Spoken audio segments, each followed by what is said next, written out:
You are listening to the Beyond the High Road podcast with Shelby Milford, episode number 158. Welcome to Beyond the High Road, a podcast dedicated to healing your heart and life following the grief of alienation.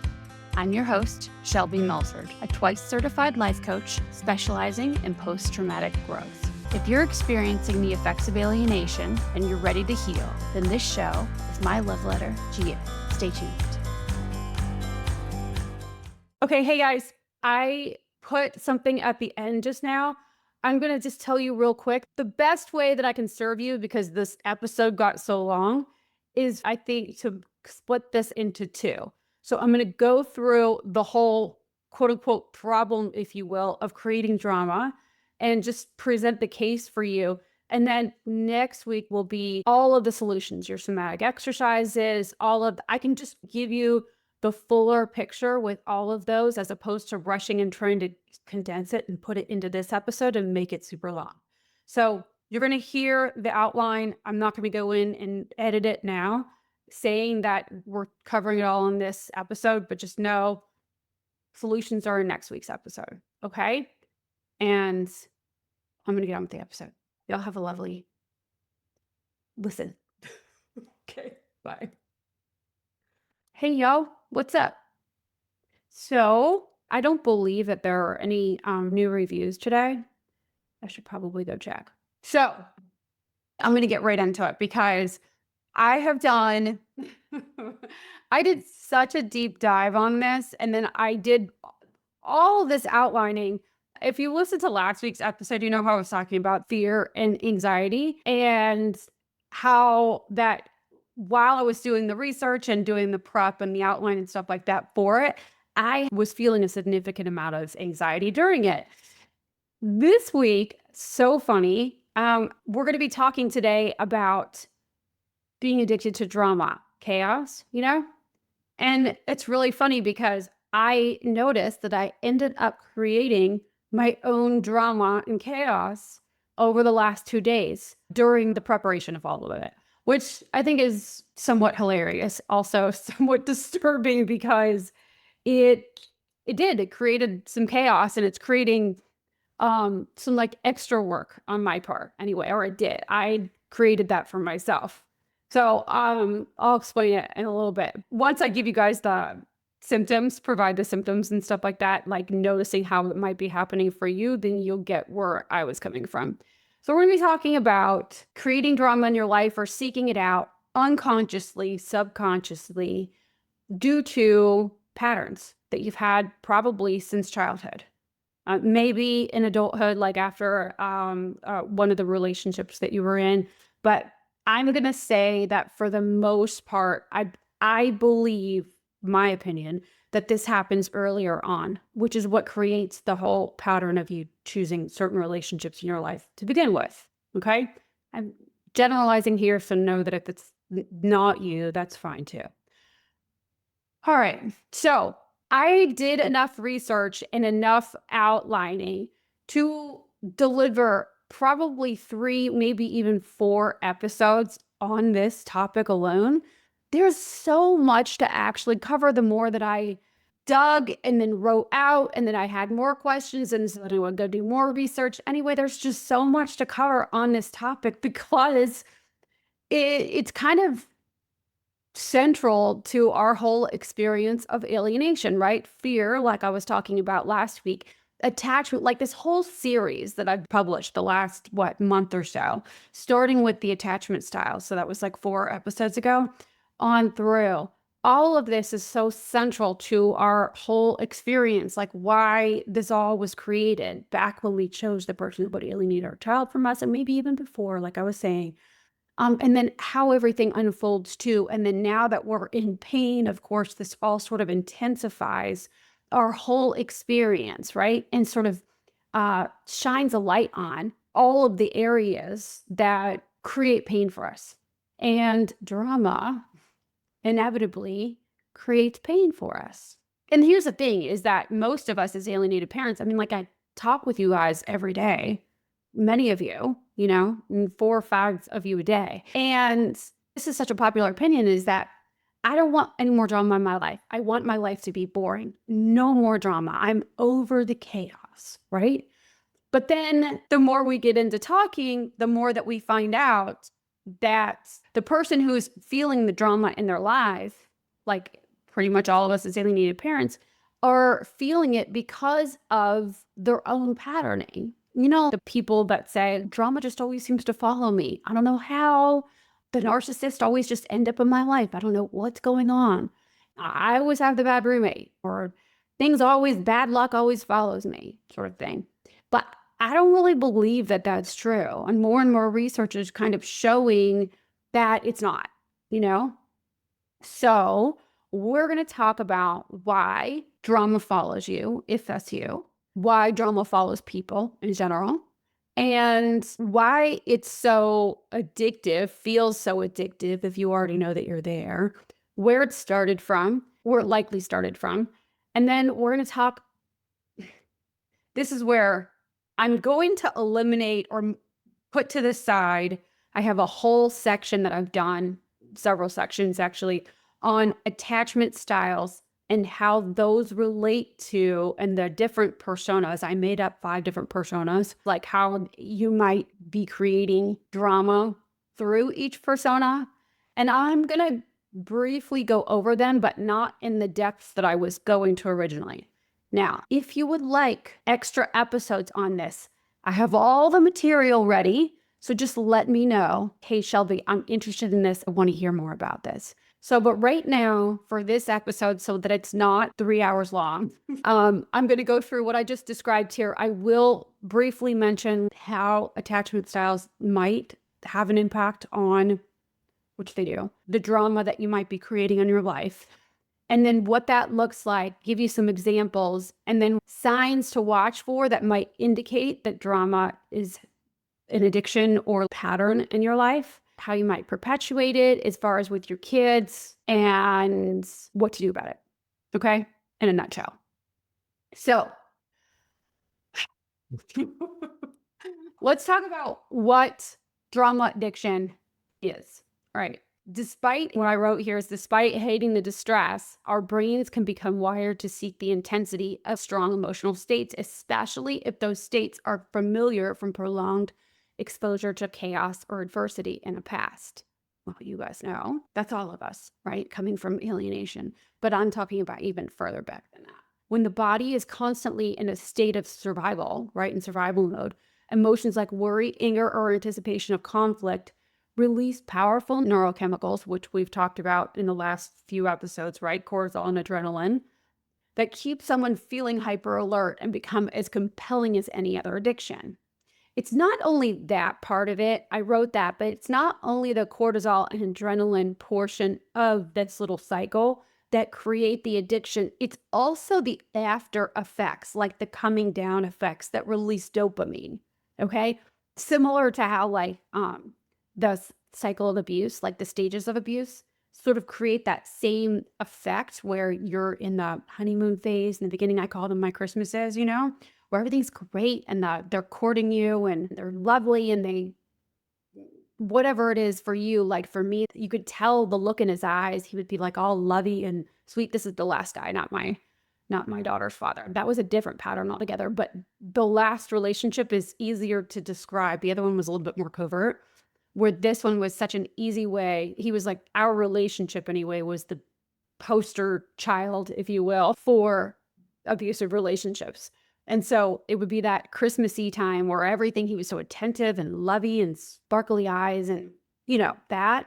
And he was just so considerate, mindful, and all the things. And it was just so intoxicating for me, right? Disarming and intoxicating. And then the tension would start to build. I would start to feel like, when's the other shoe going to drop, sort of thing. And the more familiar I became with this cycle, the more tension that I would start to anticipate.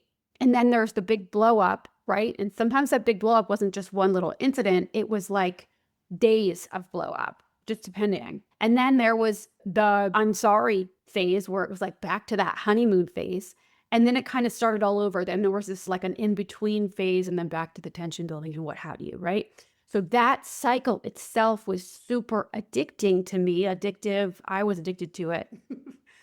And It makes sense why, because in my childhood, it wasn't as clear of a cycle as that, but there was a lot of up and down roller coastering. And so for you, it may look like that. Over time, from childhood, you may start to unconsciously seek or even create situations with high emotional intensity, not because you want more pain at all, but because your nervous system has learned to expect and almost need or crave those acute states to feel alive or safe even.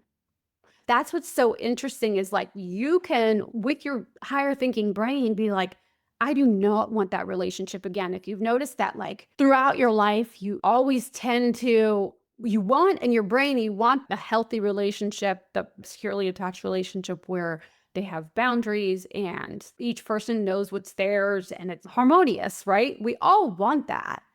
But for whatever reason, it seems that, and when the relationships, each one of the relationships start, it seems like that's what it's going to be like. But then once you get into it, you realize that you're back into a very familiar role without even knowing when that all happened. That's because your nervous system can already detect it way before you can. Like it goes back to the familiar roles you played without you even being consciously aware of what's going on. So I'm going to give you the 3 main reasons we do that. So in childhood, the first 2 are childhood derived. So in childhood, you may have had a chaotic or traumatic experience. Crisis became your baseline. So your central nervous system registers peace as unfamiliar, and therefore peace itself feels like chaos for you. So you would prefer to recreate, or your central nervous system would prefer to recreate the actual chaos because that feels calm to you. That could be one of the reasons, right? Crisis became the norm for your body. So what that might look like, and it's different for everybody. I'm going to give a few examples, but it's not limited to this. It doesn't always have to be an overtly abusive situation that you came from. I want to say that because I think that being addicted to chaos and drama or seeming like you're attracting it in your life doesn't always mean that you had some crazy dysfunction in your history. It could just mean that there was some up and down chaos. It felt a little bit turbulent. Maybe mom was away a lot or dad was away or you moved a lot or there were some inconsistencies in your daily life. So I moved a lot as a kid because my dad was in the State Department. That could have been one aspect for you. You could have had a parent with a disorganized attachment style. You notice that there were times where your home felt safe and times where it didn't feel safe and you couldn't predict it. If a parent wasn't working all the time, like maybe the money was coming in sporadically, not necessarily consistently, or you had a brother or sister that was, or some other relative that was coming in and out of the house that maybe started trouble, started arguments, was combative and confrontational. And it also could be one of your parents too. You could have had a sudden death of a parent that caused this, or maybe it was an ongoing sickness too. Again, not necessarily always abuse, but that unpredictability of life, having your parent there and then all of a sudden parent is sick and not capable of helping you, then gone, especially in your early developmental years. This could also cause your central nervous system to be dysregulated as a younger kid.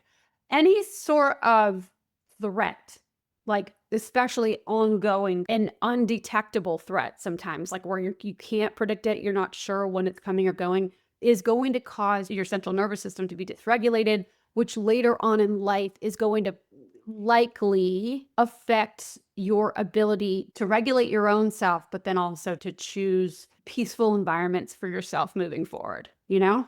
So chaotic childhood is the number 1. Also, emotionally neglectful environments where like maybe you were the forgotten child, or maybe you had a brother or sister who was problematic. They were kind of the mess. And so your parents spent most of their time focusing on that kid. Or maybe also on the other end of the spectrum, somebody else in the family was the prize child. Like they were the ideal child and you were forgotten about. Either way, if your presence felt taken for granted, but you realize that at some point that if you created chaos, like you presented a problem to them, then that is what got you attention, then in your mind from an early age, you realize that intensity, emotional intensity equals connection. That became your currency for attention and love.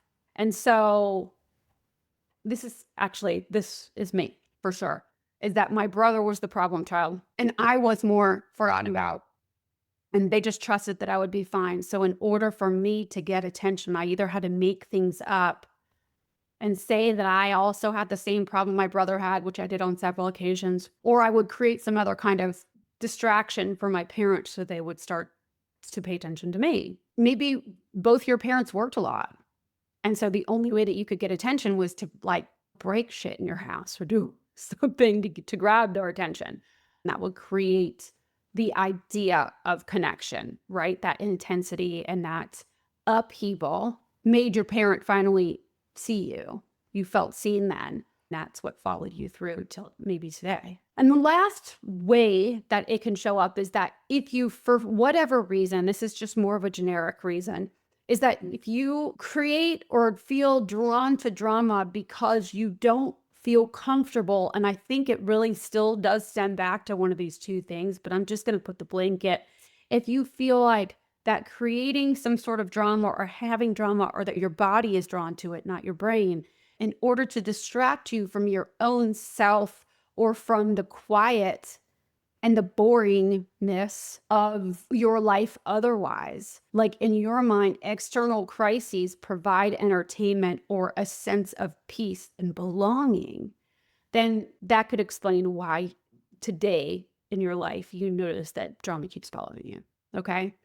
So you, in your mind, being alone with yourself and with your thoughts just feels way overwhelming and either boring or like you want to crawl out of your skin, then you might then want to seek the drama from others.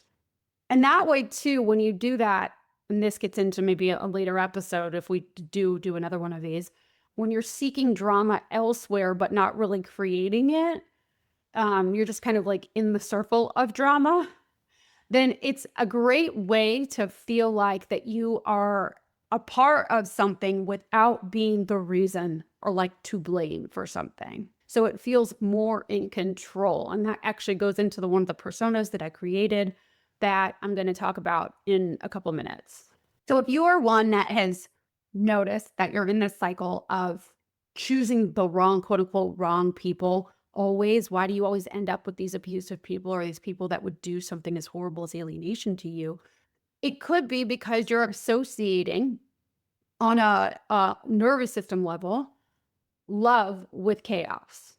That to you that, and I touched on this in the attachment episode of, a few weeks back, that in order to feel the spark and to feel alive and to feel like there is that chemistry between you, that you have to have activation in your nervous system then says, this is familiar. This is how we know that they love us. And so your nervous system is like, yes, give us more of this. This creates all of the chemicals that we love so much and that we've learned to adapt to and need, crave in our life. So you then think mentally, oh, this is love. That's right. I remember this from when I was a kid. This is the feeling.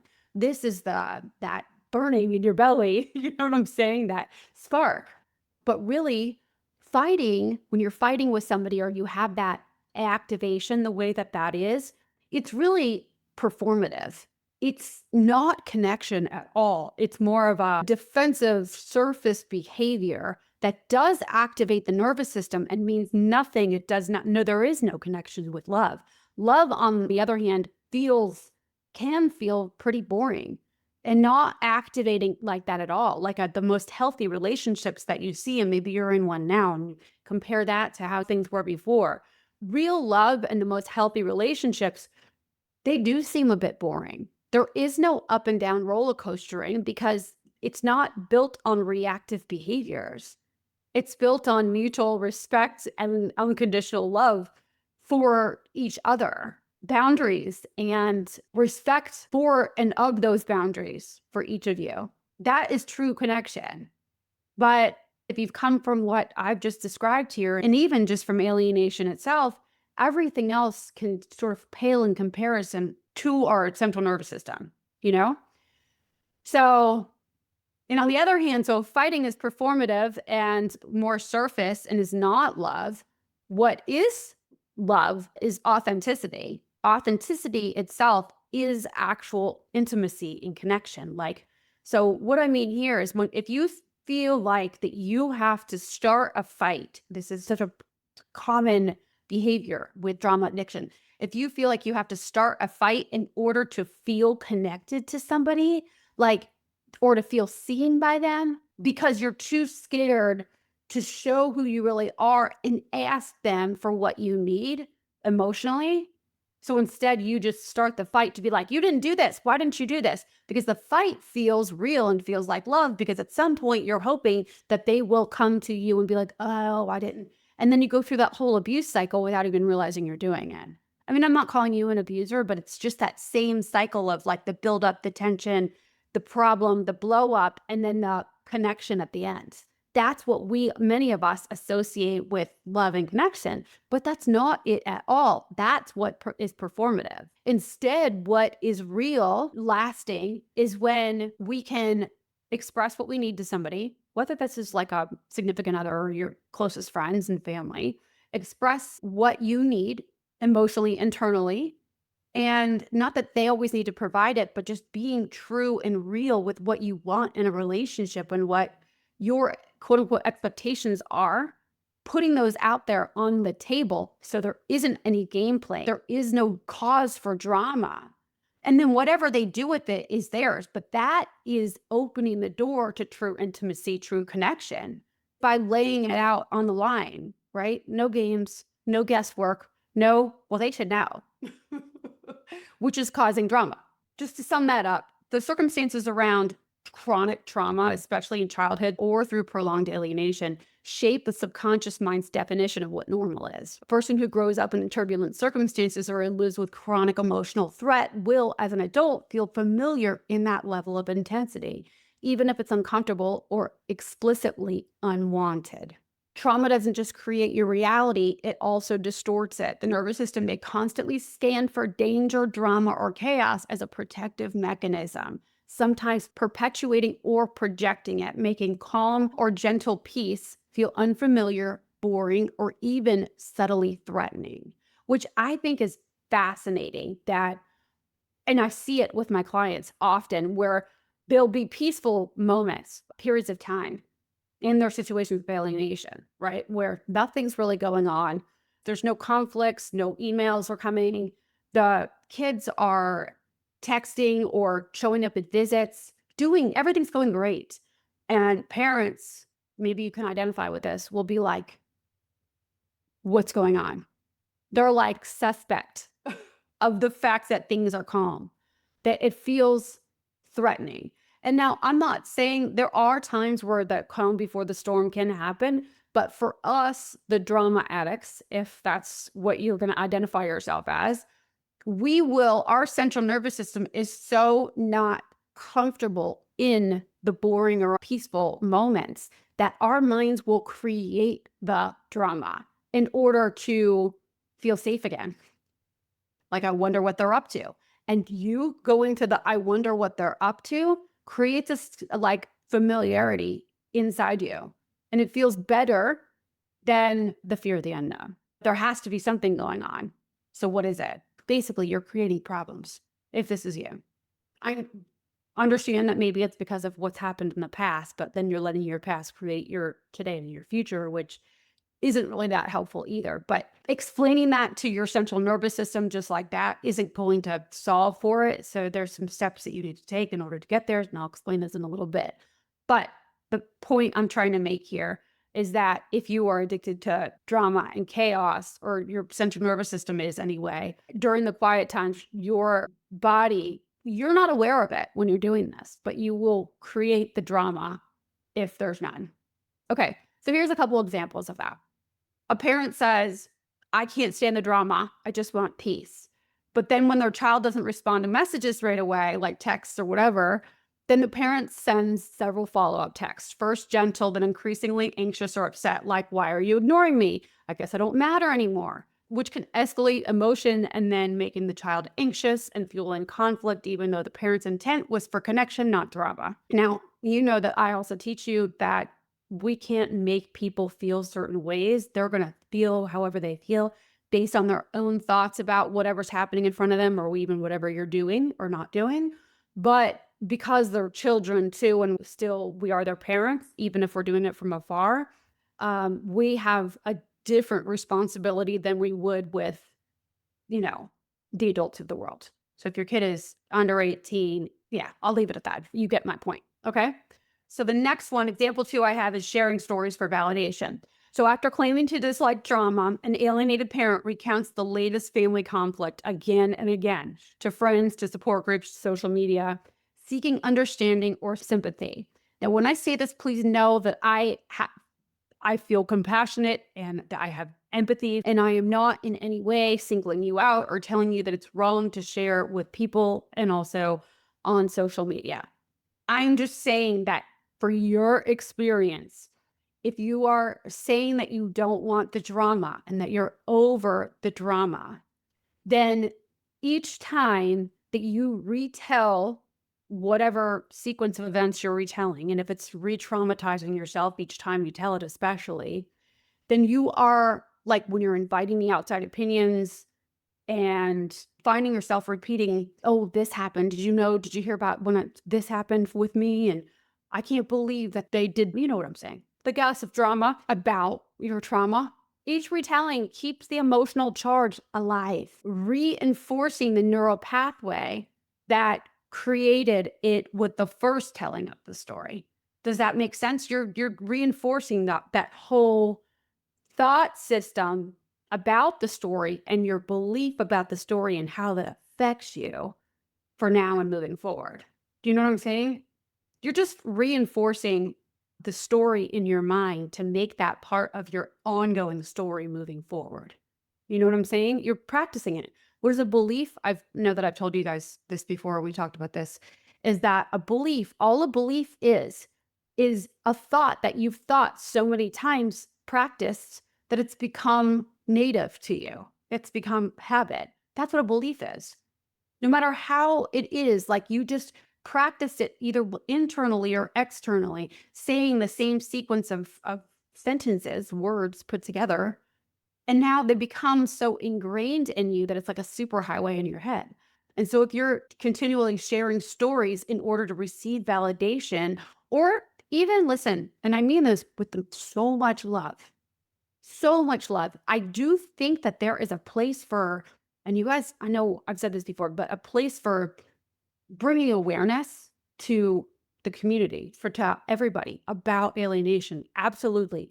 But the stories that if you're retelling them coming still from a traumatized state, place, then those stories are going to have, number one, the same impact as they would had you walked through it and gotten to the healed place talking about it in the past tense where it's not affecting you anymore, you know, that's one. But two, those stories, so the impact is going to lessen by you just telling that everything in real time. But it will get clicks and it will get likes and it will get engagement if you're doing it on social media. But two, it's going to keep you in that trauma. It's going to be harder for you to heal because of how practiced those stories are for you. If that's a pattern for you, especially because if you're telling yourself that you don't want any more drama in your life, you know? Example 3, inviting helpers into the conflict. It's like you just want everything to settle down is what you might say, but then feeling desperate after some sort of painful interaction, like something went down and your kid didn't come to you or they didn't call you and they said they were going to, you might ask other people to get involved or just tell them because you're feeling the pain of not having them, like not being received by them the way that you wanted to be received. So you tell other people with, how do I say this? With the intention, maybe it's not even like a conscious intention, but somewhere in you, emotional brilliance intention is to have them advocate for you in some way. Or maybe it's just to seek validation, but either way, you invite other people into the conflict or into the invalidating situation that you felt you were in. By doing that, it multiplies the voices, it multiplies the perspectives, And if the people that you might be telling this to, you're going to tell the people that you know will agree with you, that will back you up in the way that you're feeling, because that's just how our minds work. That's how we are. We want to tell people that aren't going to oppose and challenge us in that situation, especially when we're already feeling invalidated. We're going to find people that want to back us up and cause us to feel more supported. But by doing that, you're intensifying the conflict even inside you, because now you have all these other people that believe and feel for you too. So that ingrains the negativity and the drama in your own take on it. So you've recruited all these people to I'm not saying like flying monkeys, but recruited all this support, but they are supporting the re-traumatization of you. You know what I'm saying? All right. Example 4, responding to calm with suspicion, like I was just kind of touched on there. When things are finally quiet, the parent feels restless or anxious, wondering, is something wrong? This leads to probing questions or subtle digs about the other parent. Sometimes, not always the other parent, but like, I bet dad told you not to call. I bet mom told you not to call. Oh, they don't like it when you call, so I get it.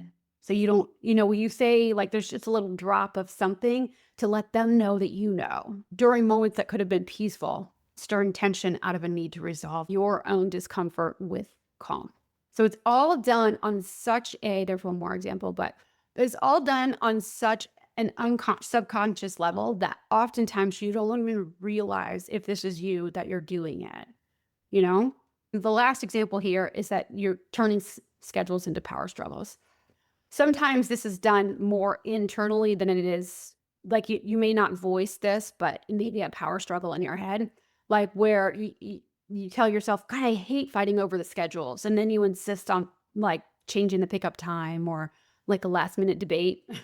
Or like you get upset, even though you hate fighting over schedules, you're the one that gets upset about every holiday detail or them not bringing them back on time. If you're doing it outwardly, it's going to force more negotiation and irritation without even realizing these actions repeatedly generate conflict.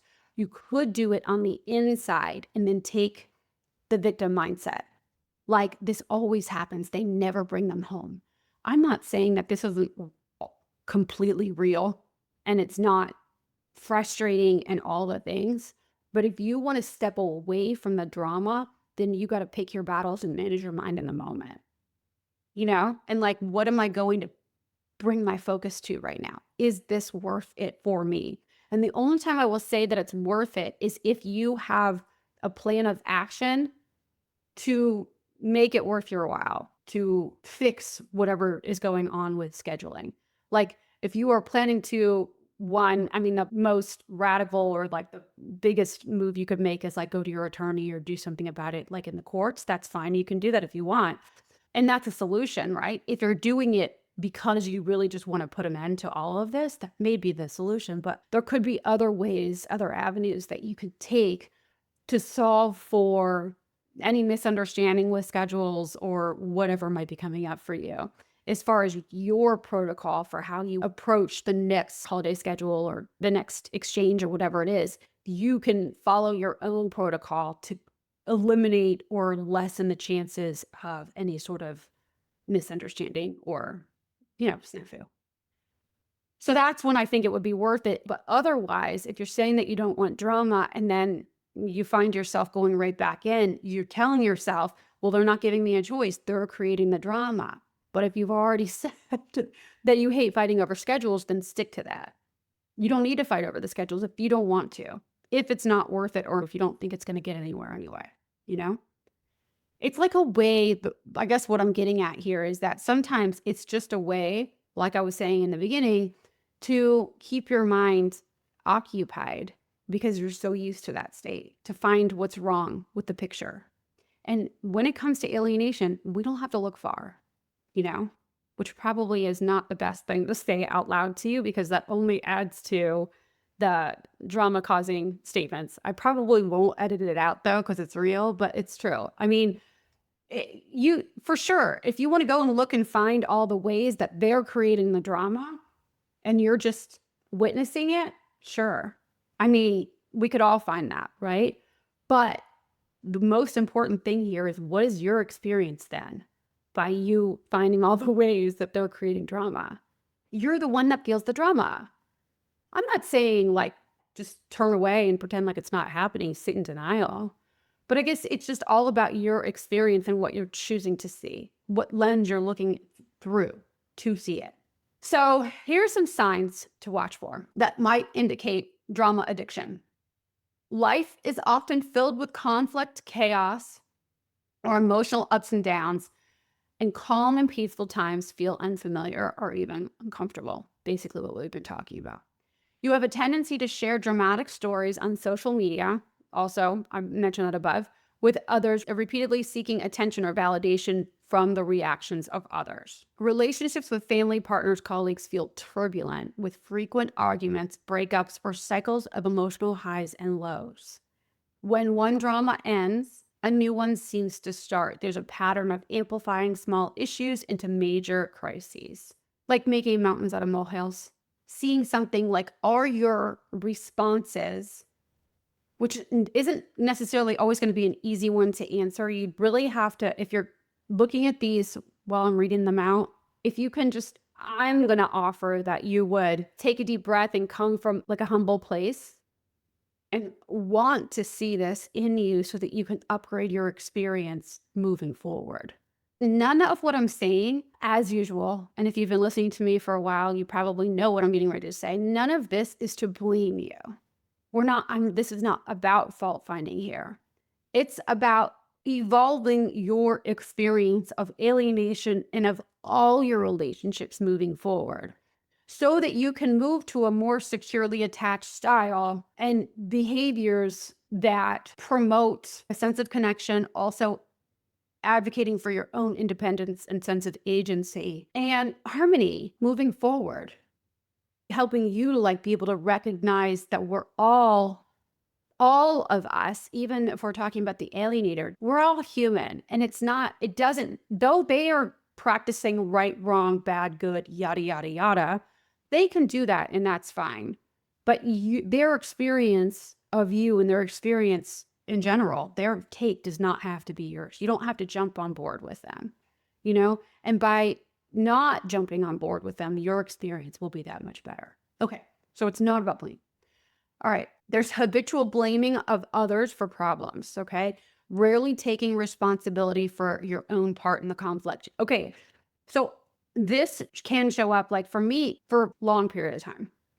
I was like, they're the problem. They're always the problem. I was never able to look at my own missteps or whatever because in my mind, their actions were so egregious and so radical and big that mine seemed like nothing. And I wouldn't have reacted that way if it wasn't for them. But I'm still putting all of my focus on that and not even looking at my responses, which again will keep you in that special kind of hell because then you're always waiting for them to change in order for you to feel good. That's what drama seeking is. In a nutshell, it's if you are seeking drama or your body is seeking drama, it's really you wanting somebody else or whoever, maybe it's groups of people, to change so that you can feel better. And doing so will keep you in sort of a victim mindset and it'll keep you at a standstill because you can't do anything until they change, and that's never going to work for you. And it will continue to cause drama in your own life because you're always focused on them and who's doing wrong, Feeling bored, restless, or anxious when things are too quiet. Subconsciously seeking ways to stir things up or to return to excitement. You don't do this consciously, okay? Just notice, like if you go look back on your life and the relationships that you've been in up until now, notice where like the upheaval was. Is there a pattern there? Do all the relationships, did your role seem somewhat the same? Or was there a lot of drama? Do you always attract the person that creates the drama in your life? If that's the case, then maybe it's not necessarily always them that's creating the drama, but you seeking out that. And it could be the combination of like y'all together, like y'all's dynamics. Anyway, Noticeable difficulty relaxing and inner tension or agitation when things feel normal or stable. Manipulating situations or people, often unconsciously, to provoke a reaction, maintain control, or avoid deeper emotional discomfort. Okay, so you avoidance out there, this could be you. Like, this is a very typical avoidant or maybe even anxious avoidant, like disorganized attachment style habit, is to seek people that, in order to maintain a sense of control or power, and this is me, I did this sometimes too, because I'm kind of a mix of the two, or I used to be. I used to want to find people that in some way, I, again, not on the forefront of my mind, but in some way I felt superior to, or I could feel superior to, because that way in arguments or in a pinch, then I could always feel like the good one in the relationship. Do you know what I'm saying? As a way to also kind of keep me out of having to become vulnerable. So if that's you, and if you notice that you're always, what's coming to mind right now, and this was not my experience, this was not me, but what's coming to mind right now is, sometimes like you see the movies where, like, I hate to say this because it sounds so shallow, but like the popular person will hang out with the unpopular people just to feel superior.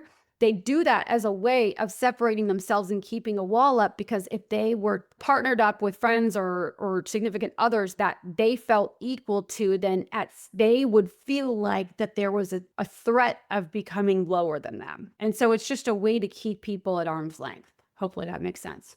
And with anxious attachment, let me just go there. Let me pull up my other notes because I have like pages and pages of them. So I'm going to give you right now, I'm going to give you the 5 personas that each of the insecure attachment styles can fit into. This is all the drama seeking behaviors. Okay, so the fire starter is your conflict seeker. And the anxious attachment style is starting the fights in order to create a situation of closeness, right? Because when an anxious person creates the fights, the idea is just like in childhood that if I can start the fight, then I'll get the attention.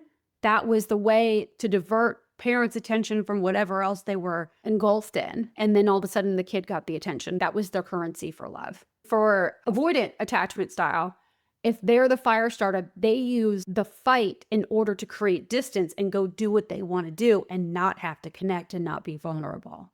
And I'm sure all of you guys can identify either yourself or a former partner or whoever in either of those. So avoidance will start fights in order to create space. Anxious will start fights in order to bring somebody closer to them. Okay. The perpetual martyr, which is like the victim persona that I actually talked about recently, and probably all of them. In an anxious attachment style, they frequently express how hurt, rejected, or unappreciated they feel, seeking attention, rescue, or validation. The avoidant attachment style, they dismiss others' emotions while elevating their own. So they minimize other people's feelings to say, look how bad I have it. Does that make sense? Like, oh, whatever with you. I have it way worse, right? I'm the special snowflake. You guys don't know what I'm talking about. So you put people away from you that way. The intensity junkie, like the excitement seeker, anxiously attached parents will invite emotional drama, roller coaster relationships, or passionate makeups after intense fights, which I was just referencing earlier, equating volatility with true love or connection. Where the avoidantly attached will sabotage intimacy when things get too calm, right? So it's kind of the same with this one anyway.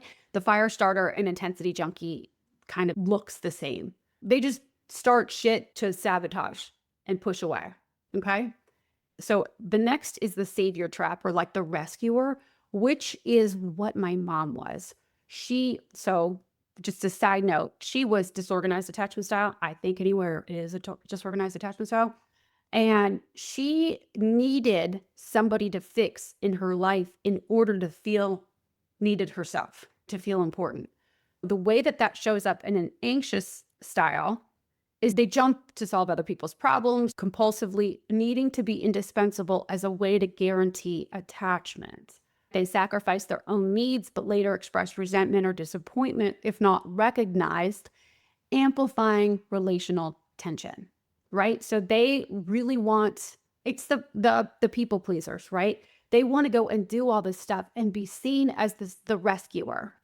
And when I say that, and I said this before, but I want to say it again in case you didn't hear these are just states of mind that we get into, our behaviors that we sort of adopted as our own. I'm not saying that this is who you are, like that you're one of these and you have to fit into one of these categories. It's just tools and behaviors that you've developed over time because that's what worked for you or felt the most comfortable based on your childhood and all the relationships up until now. Okay. It doesn't mean that you have to stay in this and this is yours forever. I don't believe that your identity ever needs to stay the same. I think that we're constantly evolving that sometimes without even knowing it.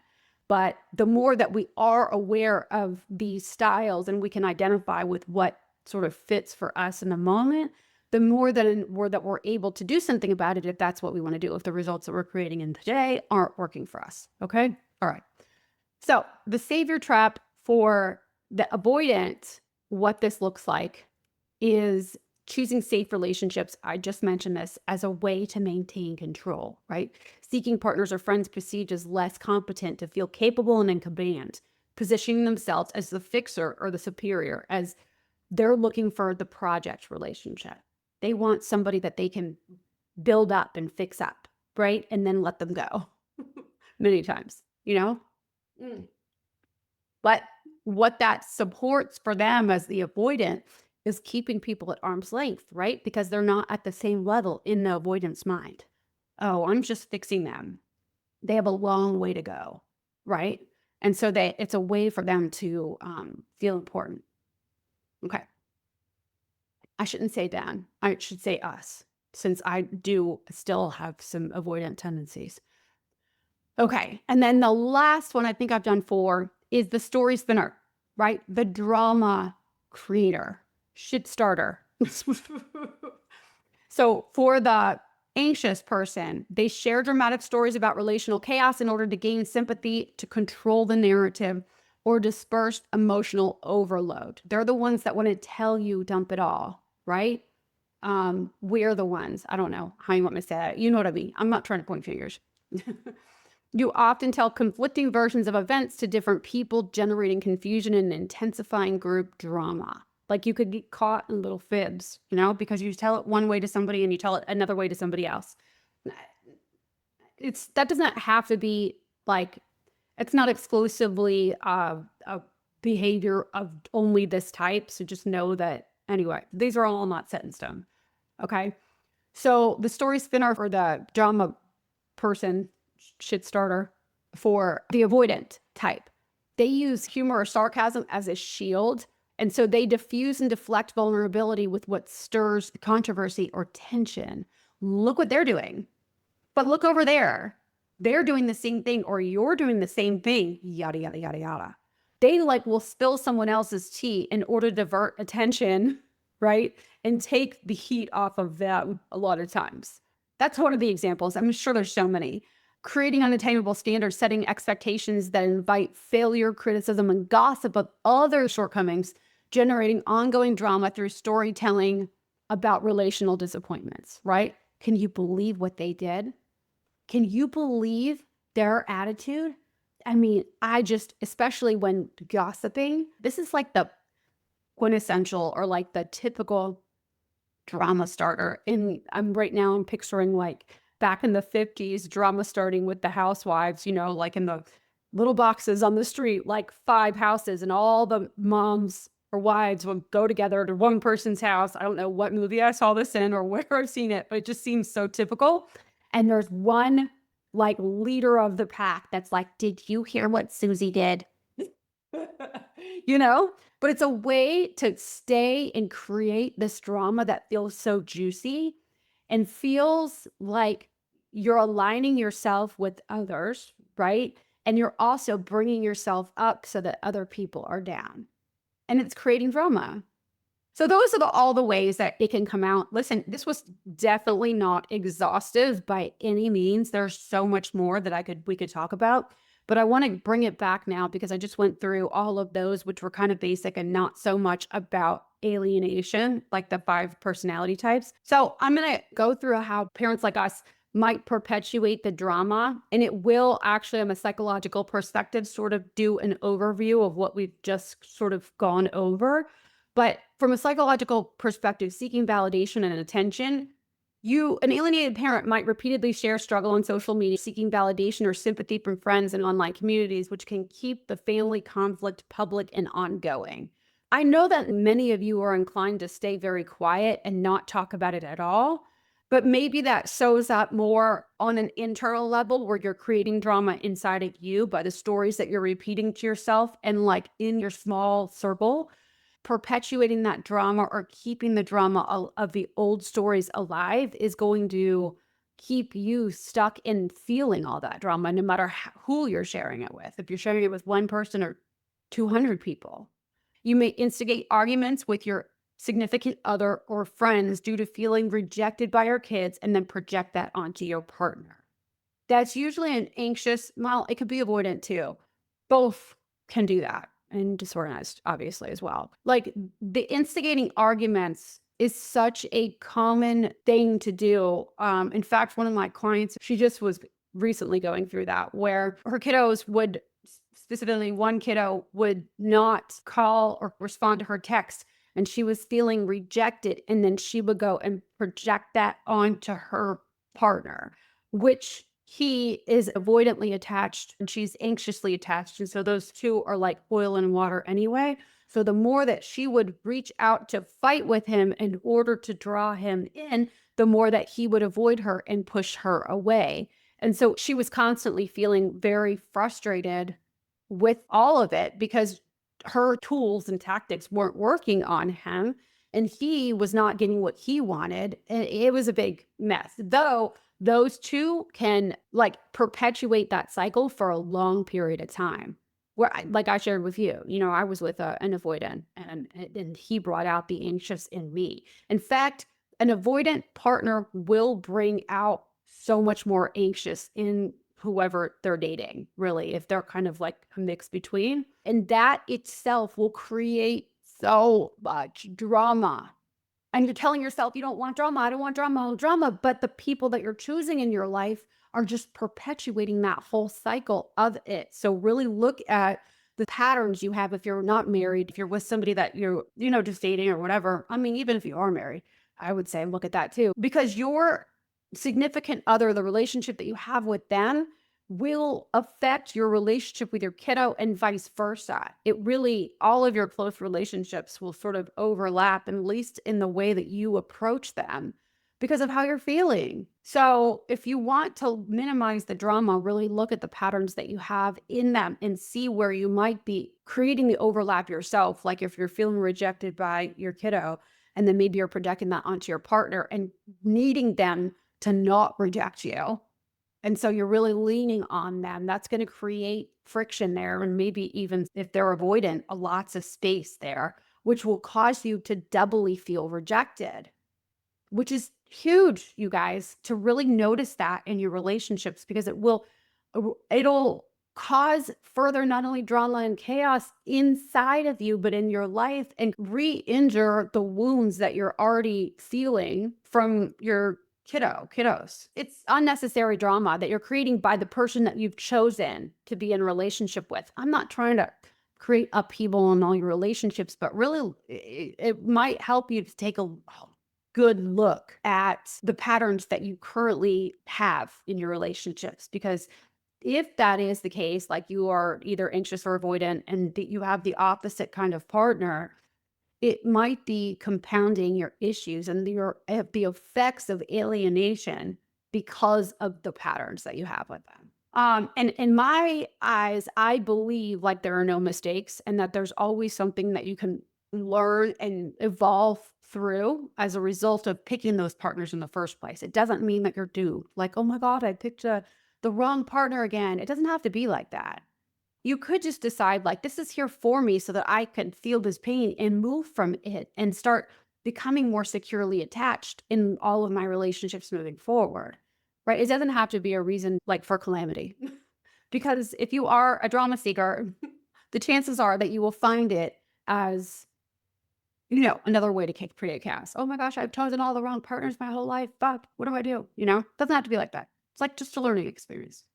All right, from a survival response perspective, intense emotionally charged communication, such as urgent text, emotional voicemails, or dramatic confrontations, may be attempts to force reconnection, but often will result in further distancing. So here's another, I should have said this up in the beginning. Another way that we can create drama as alienated parents is by taking every situation and making it a 911 emergency. Oh my God, they said this about me. They said that about me. And you take it, listen, I'm not making fun of that. I don't mean to say it like that, but it's that like dramatic, right? It feels dramatic for the parent that's experiencing this. So, I mean, I feel for you because it's awful. It feels terrible when you're in it. And it feels almost out of control, like from a cognitive place, right? Like you really don't want to be there. Maybe you don't even notice you're there. So, but you tend to like make the mountains out of molehills, but any sort of communication, negative or positive, feels so uprooting to you. And you feel like, ooh, right? You want to jump out of your skin because you don't know what to do with the energy that's happening inside of you as a result of whatever contact or no contact that you got. Instead, I'm going to give you solutions for that, like how to calm your nervous system here in a minute. So just hang on for a second. But back to where I was with the survival response perspective, just know, and you could say to yourself too, like any sort of urgent text, you're viewing them as urgent or emotional voicemails or whatever, or any sort of confrontation, just remind yourself too that if this is you, it doesn't have to be 911. Nothing, unless there's somebody's life that's really like threatened. There's blood involved, is what I used to tell my daughter, right? Unless somebody's bleeding or an ambulance needs to be called, let's not. Let's lower the intensity here. Tell yourself some version of that too, right? It may be in your nervous system, you may think that those are ways that you can reconnect, but often we'll push them away. Okay. The parent, from a survival response perspective, the parent may interpret any contact from their child or co-parent as an emergency. Like I was just saying, responding with heightened anxiety or anger that turns even small events into dramatic episodes. It's just basically what I said. Okay. If peacefully resolving a conflict feels threatening, like it feels too vulnerable to put yourself out there and approach them wanting to solve things constructively, drama can be subconsciously generated to restore a familiar sense of chaos and engagement. Like you may think that the only way that you can get the alienating parent's attention is by going back to your old ways of being defensive and confrontational. That feels like the only safe way to go about it, So just know too that this could be part of your survival response system that's taking over in that moment, even though you know that you want to employ a new way, like take on a new approach to communicating with the alienating parent or with your kiddos. Your survival system might take over without you even knowing and revert back to the old ways. Okay. So just know when that happens, like if you make the quote unquote mistake and you do it the way that you're always used to, it doesn't mean that you're doomed. It doesn't mean that anything's wrong with you. It doesn't mean that you're just wired for drama, trauma, whatever you want to say for the rest of your life. It's not true. Okay. It's just that those ways are more familiar for you right now and they feel the safest. And you just have to recognize that in order to move through it and begin the new way. Okay. And it will take practice and you will make the mistakes, you know what I'm saying? Until your body, your entire body, your nervous system becomes, you regulate your nervous system by doing the things I'm getting ready to tell you. And you make that the new habit, So it takes practice, a lot of practice. These patterns have been going on for you likely since you were a kid, little itty bitty, who knows, depending on your childhood. They've been going on for a while. So it's just going to take some patience and some diligence, lots of diligence on your part in order to create new habits and new ways now. The new ways will provide you a long-standing sense of peace and stability in your life, even though at first it's going to feel not so safe. Because in your emotional brain, you're going to have to put yourself on the line and that's going to feel vulnerable. But just know in the end that you're actually creating so much more strength and resilience inside of you by employing the new ways. Oh, I want to say too, I forgot before I finish. Oh my gosh. Trauma recreation perspective, the repetition of old patterns, I touched on already after years of chronic stress that an alienated parent, we might be wired to expect drama, feeling anxious where things are calm or misinterpreting neutral behaviors as hostile, thereby starting unnecessary disputes. Like I was kind of just talking about, you're going to go like revert to your old ways. But also your attempts to prove your loyalty to your kiddo, right? Or to your relationship to your kiddo, like as a whole. And also to your child's like true feelings, like knowing what they really feel on the inside and knowing that they can't really hate you, that they really love you, but they can't show it. That can lead to like your supposing of that out loud can lead to over interrogating, over reporting, or demanding displays of affection, which perpetuate drama more than and rather than resolution. Okay. So just look at what you're assuming about your child, what you're telling yourself, the story that you're telling yourself, because those assumptions, they're going to lead you down a road that's going to cause more drama, is what I'm saying. Drama may briefly feel like it solves loneliness or hopelessness. However, it brings temporary relief followed by regret, shame, and deeper isolation, thus perpetuating the cycle. Okay, I'm going to repeat this again. So I labeled it the tragic cycle. Drama may briefly feel like it solves loneliness or hopelessness. However, it brings temporary relief followed by regret, shame, and or deeper isolation, thus perpetuating this cycle. Okay, you guys, I know I said I was going to give you the solutions in this episode, but I don't want to make you guys listen to a super long episode. And also, I just got caught in the rain. You can't tell. So what I'm going to do is I'm going to continue this episode so that I can actually fully go into the solutions and the somatic exercises that I have outlined for you guys. And I'm going to be able to better serve you, splitting this up into 2 episodes. Okay. So I'm going to end it here. And I probably should tell you that in the front of this episode too. So anyway, I'm going to end it here. Just know that Luke, yours will be the next week after this. And then next week, I'm going to finish this up with all the solutions, like all the ways that you can support yourself and bring yourself from drama creating tendencies to like creating peace and liking it, as opposed to always craving it, Okay, so I will see you next week with all of the solutions. And then yes, performance anxiety will be the following week. Okay. All right. Now I think I should probably put that up in the front too. Okay. Bye, you guys. Have a lovely, lovely trauma-free week. And I'll see you next week. Okay, bye. Thanks so much for listening today. If you like what you're hearing and you'd like to hear more, please make sure to click subscribe wherever you're listening or watching. Also, for bite-sized clips and tips, be sure to find me on TikTok or Instagram. See you next week.